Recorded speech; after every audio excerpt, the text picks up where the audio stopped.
Well, if you thought it was warmer than usual today, very good.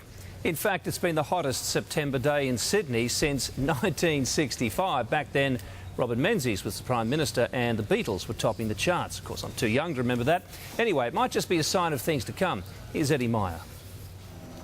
The bushfire season doesn't officially begin until Monday, but fire doesn't wait for a calendar. Here in the Blue Mountains, a dump car set alight spread quickly. It's remote, but 70 firefighters are battling it, along with water bombing choppers. With these dry conditions and these strong winds, they're not getting the upper hand, and there's a lot of work still to be done on that fire. Since August, there have already been thousands of fires across New South Wales, a far cry from the last couple of seasons, the two wettest successive years on record.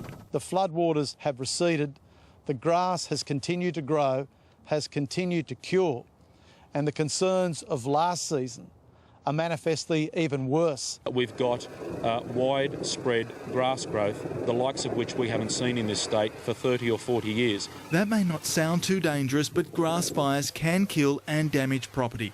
A planned hazard reduction in this field today was abandoned because of hot and windy conditions.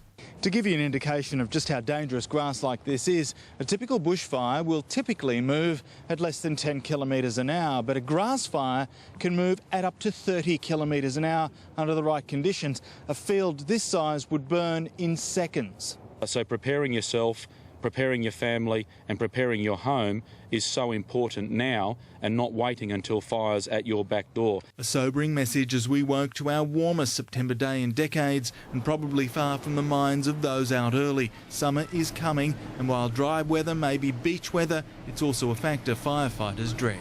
Eddie Meyer, 10 News.